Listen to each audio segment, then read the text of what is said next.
Well, Coach, we'll get the question that we give you every week out of the way. Any changes to the pitching rotation going into this weekend?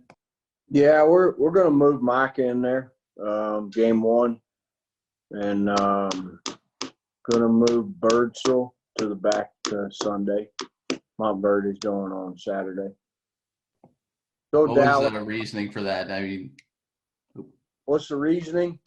mhm. I would say it's internal. How's that? There's more than one reason. Well, can I get the other reason? Well, Mike is the whole year, as far as Mike is concerned, has thrown the ball fine, aspires to be, a starter, and he's a guy that can fill that role for us. Obviously, you'd like the ability to have both. You'd like to have him in the bullpen any day of the week. But as it sits right now this week, he needs to pitch on Friday. One last follow-up here, Ty. Is it kind of come down to one, you didn't get to use him that much this past weekend, and two, you kind of know what you can get out of Brandon on the back end there. He's been able to go at least 5 innings, all but one start this year. I could agree with some of that. Absolutely. If you're only going to use Micah one time a weekend, the question is do you want it to be, in a short stint, long stint out of the bullpen, or as a starter? And again, we don't have all the answers. We're trying to put it together the best we can, and he will go out and compete. He will throw strikes, and he'll obviously give you a chance as far as a starting pitcher. As far as that goes, it's not just about one guy. It's about the whole pitching staff. Okay, we'll go next to Ryan.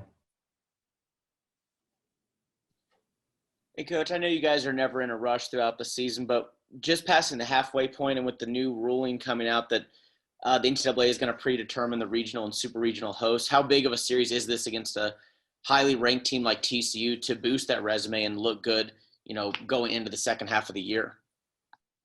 Oh, all series are big. All games are big.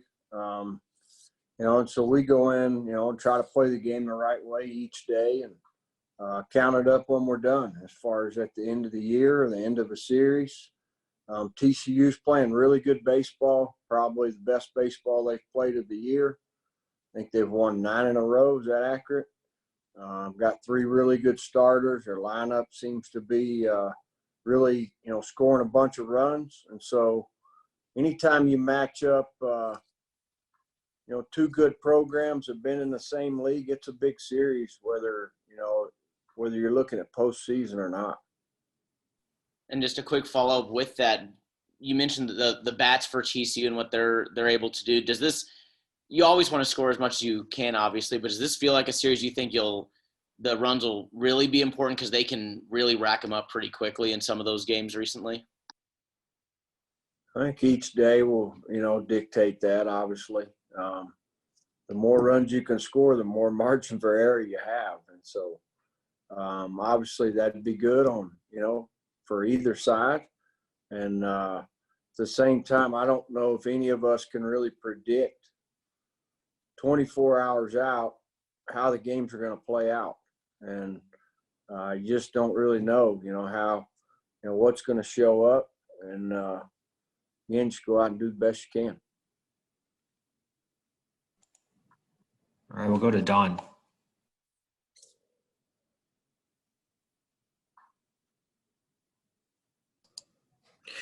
Hey, Tim, y'all been riding high the last month. I was curious what happened the last couple of games up in Manhattan. Did y'all just run into some good pitching, or was it more than that? Well, I would tell you that they earned the right to win those games. Offensively, they came out and flung the bats really well in game 2 and 3. And I don't guess we swung the bats real well. We didn't swing them real bad either. And we knew going up there, you know, if they had 3 quality arms on the weekend, and it's going to be tough. And they came out on the right side of it. And what's kind of scouting report on TCU's starting pitchers? What style of guys are there? They go left, right. Russell Smith is our game 1 starter, big left-hander. I don't know how tall he is, but he'll probably be the tallest one we see of the year. Austin Cobb's going game 2. He's been really good for him on Saturdays. And Johnny Ray's been going on Sunday. He's a right-hander out of South Texas. Okay. I'll pass it to the next person. Right.